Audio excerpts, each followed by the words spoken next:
Maine is a diverse state, from Kittery to Fort Kent. Our way of life, our countryside, our work ethic, and our Christian heritage. They are all extremely special. But the tides of change are all around us. Join us as we seek truth and direction about the adverse roads of change in the Pine Tree State on Decisions, the Crossroads of Maine. Hi, this is Lael Fenton, your host here on Decisions, and glad that you could join us for another weekend here in Maine and beyond. I'm so excited to introduce you to our guest today. He's joining us via the phone. His name is Pastor Troy Nelson, and he's at the First Baptist Church of Waldoboro. But going beyond his role there, one of the things that he's been working on and that we've been talking about is a summit that's coming up in just a couple weeks there at First Baptist Church in Waldoboro. Many of us understand about human trafficking, or at least the general concept of it. It is a dark subject, but the church has been called to be ambassadors for Christ, to be light in those dark places. So, without further ado, to help us understand a little bit more about that subject and this opportunity that you have to engage yourself, your energies in not only being aware, but also helping in this situation as an ambassador of Christ, welcome to the program, Troy Nelson.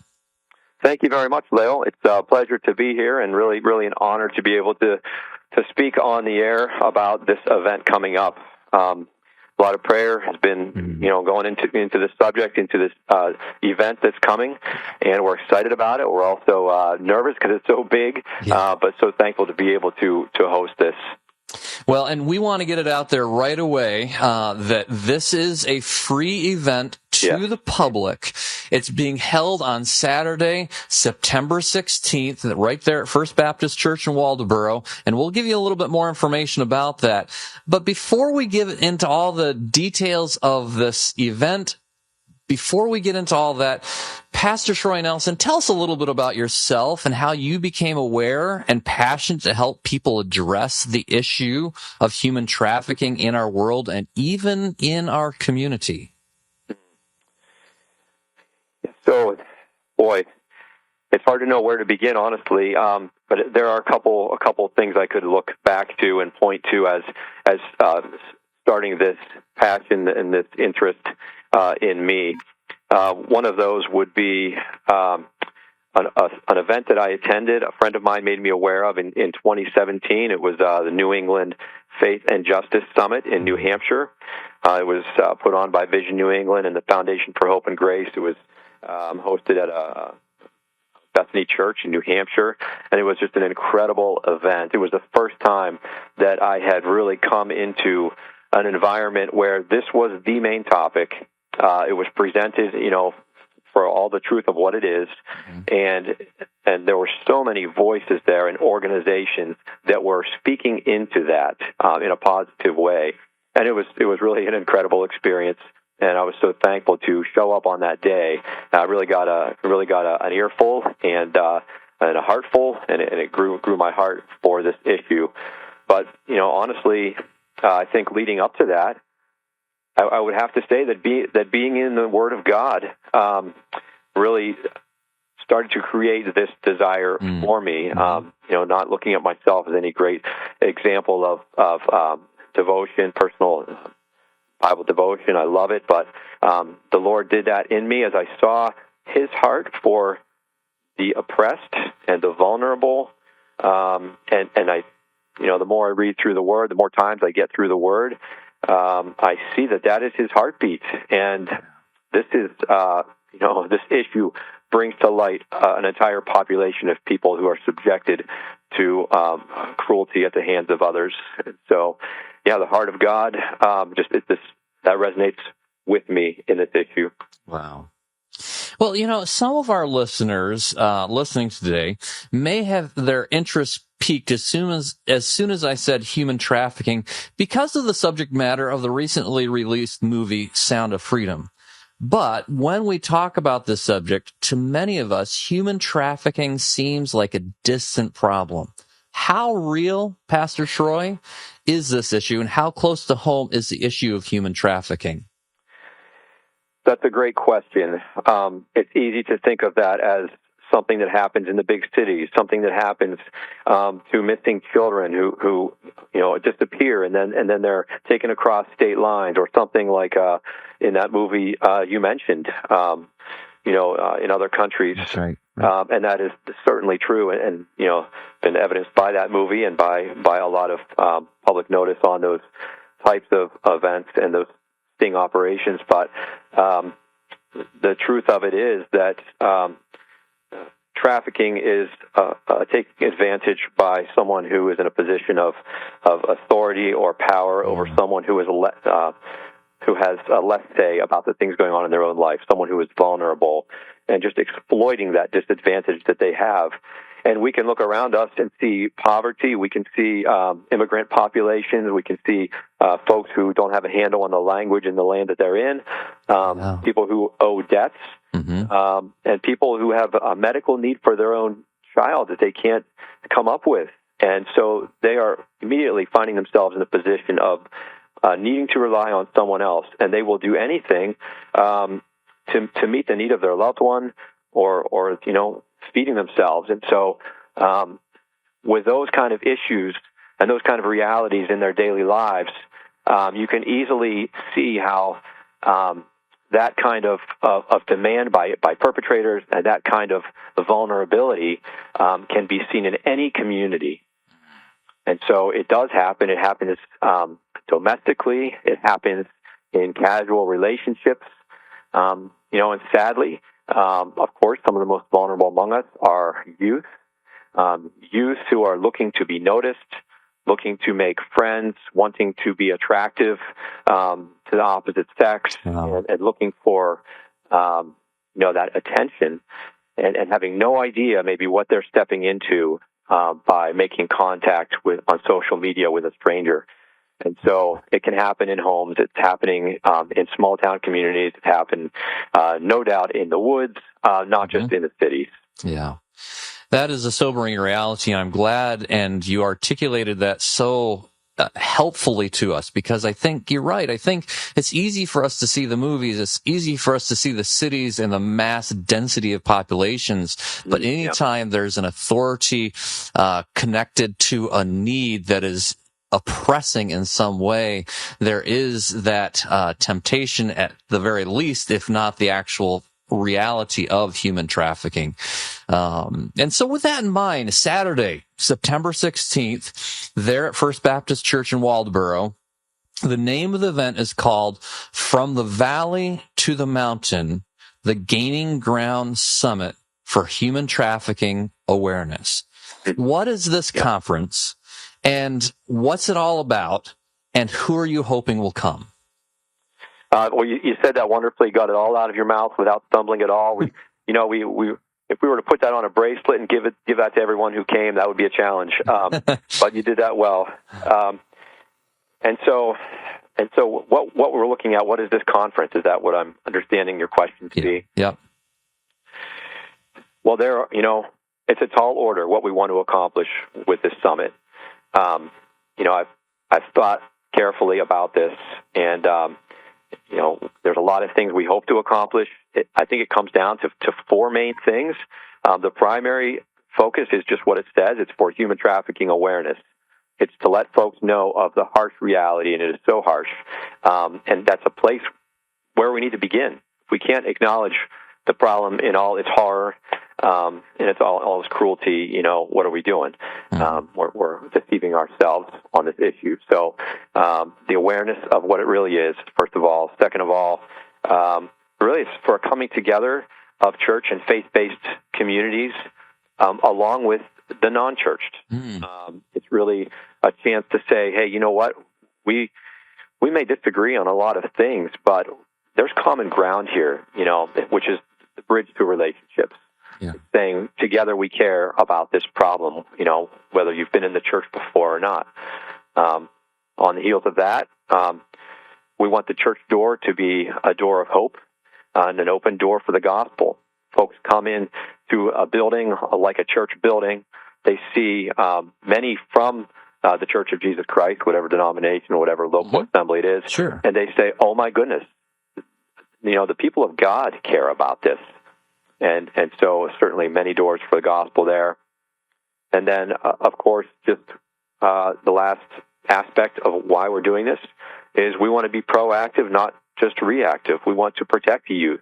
We want to educate youth workers, and we want public servants to be able to recognize signs of this happening and not let it happen. So, it's a tall order. I think our God can handle it. I have no doubt there. But he'll do great things with it for anyone who comes. Right on. And Pastor Troy, I do, I know you humorously encouraged me that I got the whole name right, but talk just a moment more, if you would, about the name. From the Valley to the Mountain, the Gaining Ground Summit for Human Trafficking and Awareness. That's actually a very hopeful title. Can you just talk to us just a little bit more about what is this idea of gaining ground, and what ground are we trying to gain here? Well, you just nailed it. I had maybe some long answers to some of your questions so far here, but if I were to answer that question, I could answer it with one word, and that's hope. Mm. The valley is a low place. Yeah. It's a place no one wants to be. The psalmist talked about the valley of the shadow of death, and boy, what a perfect description for someone who's caught in a cycle of oppression and doesn't see a way out. This is the way out. Yeah. This is one way out, and we're gaining ground. We don't expect to turn the world upside down in one day.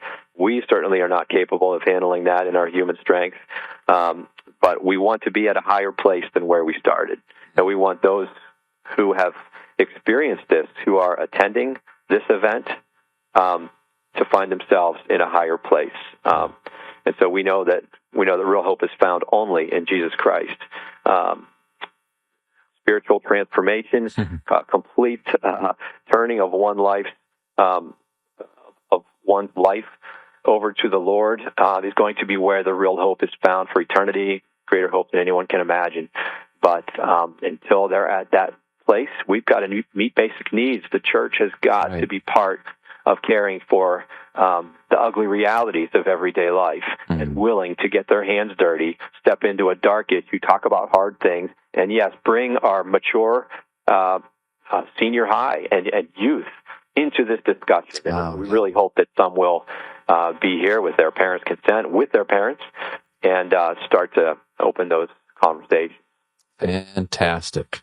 Hey, I know you're excited about the conference, and not only for those who attend, but also for the guests and organizations that will be there at the summer. I know you can't talk specifically about all those who will be there, but talk to us about those that you can, that you're excited, who are coming to share. We are so thankful for who the Lord has brought to us. The speakers that are coming to this conference are extraordinary. We have Rebecca McDonald, who's the founder, the president of Women at Risk International. She spent over 4 decades, bringing hope to women and children, giving them dignity, giving them worth. Women at Risk operates in over 50 countries. She's spoken to government officials all over the place. She's an incredible voice, and she's coming. We have Diego Luke, who's the Partnership and Engagement Specialist with the Department of Homeland Security's Blue Campaign. If you've never heard of that, or our listeners have never heard of that, that's Department of Home Security's National Public Awareness Campaign, specifically combating human trafficking. Wow. So he deals with the prevention side of the Blue Campaign. And he's coming from Washington, D.C. Wow. So that is, we still need to see him. We've got Tyson Wright, who is with Operation Underground Railroad. Yeah. And I know that folks have heard of that, particularly this summer. He is the manager of the education program at OUR. He started as a volunteer and really just found a passion for education, to educate the communities and on the prevention side as well. So we have just some incredibly knowledgeable people coming as our main speakers. Yeah. On top of that, we'll have a panel discussion as the last session, and joining them on that will be one of our local people who is extremely knowledgeable, professor of criminal justice, and has a lot of knowledge on the law enforcement side. And we will have survivor advocate, survivor speaker as well, who will be there to be able to directly answer pertinent questions and be able to give the perspective that is really is essential to this whole topic. Someone who's been there, lived it, and now God has brought her beyond that and able to inform us. Yeah. So, wow. Really. That sounds like a powerful summit and powerful lineup of guests to help people navigate such a broad and difficult subject, but one that does have hope, as you've already identified as well. Troy, what are some of the misunderstandings that you have discovered surrounding human trafficking and how we as Christians or fellow human beings can and should help? Thanks for asking that. I think, we all make assumptions when we don't understand something. The most dangerous one, I think, is just, that's too brutal, that's too ugly. Let's leave that for the professionals. And of course, in many ways, we need to leave that to the professionals. We're not going to be involved in, bringing operations to an end or directly intervening in most any kind of situation that law enforcement and everything does that. But one of the misunderstandings is that that's not for the church. Yeah. And what really encourages me and really convicts me is all throughout the Old Testament we see God speaking to care for widows and orphans in their distress, and aliens and strangers, and the most vulnerable among us. Yeah. And of course, you could have the unborn right in that as well. Those who cannot do anything for themselves. And if we were to look, with a cultural lens, well, who does that describe today? Who's the vulnerable today? How can it not describe this population? So the church needs to care about it because God cares about it. And I can't tell you for you what that means or what God has for you.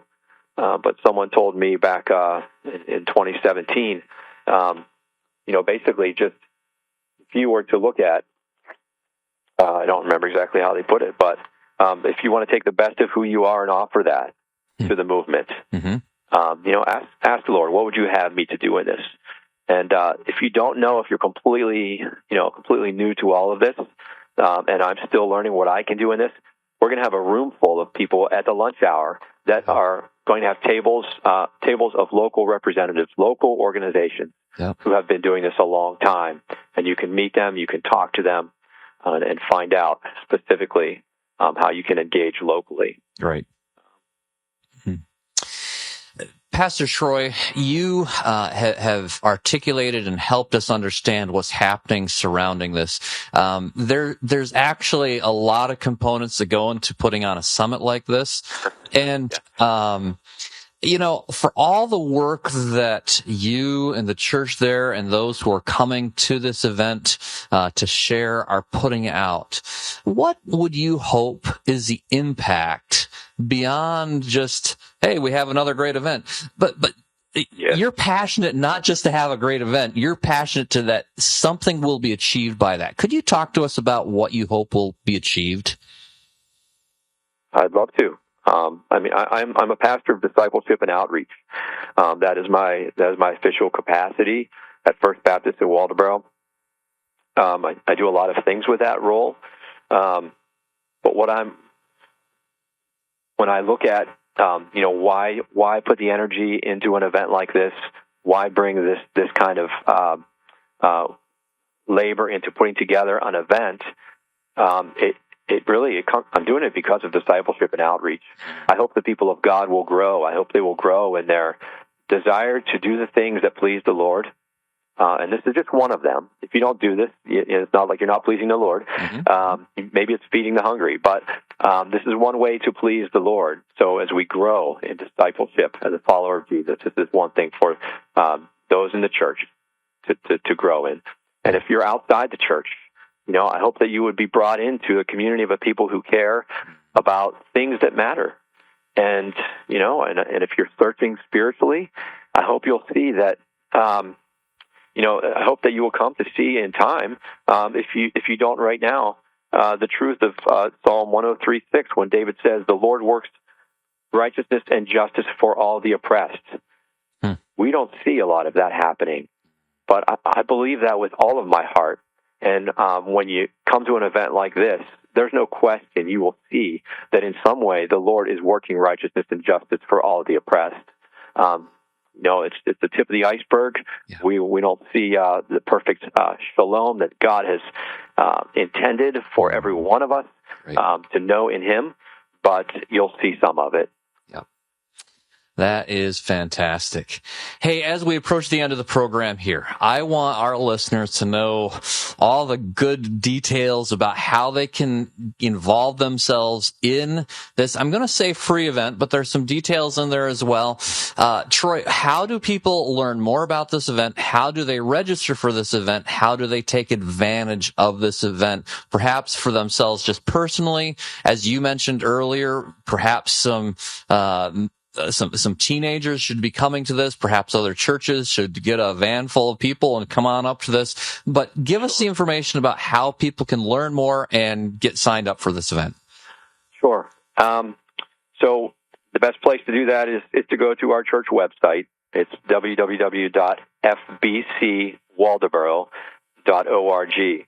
FBC like First Baptist Church. And so on that homepage right there at the top, you'll see, here's the free event. Here's the picture of the valley to the mountain and the place to start that registration process.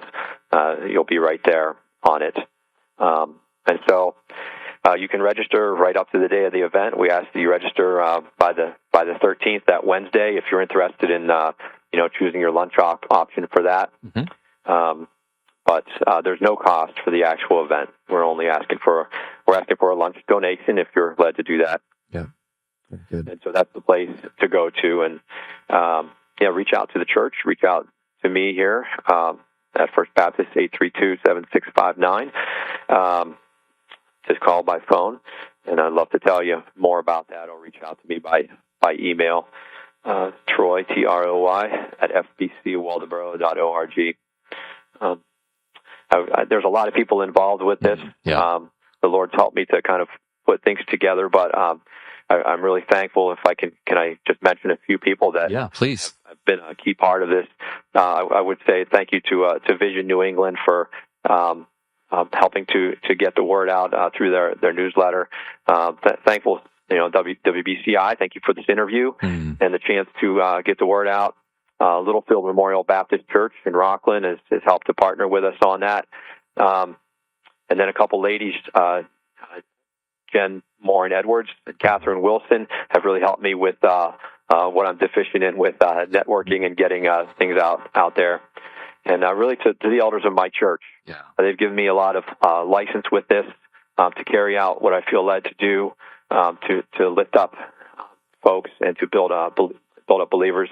And so thank you so much to the elders of my church here, First Baptist Waldoboro, for getting behind this.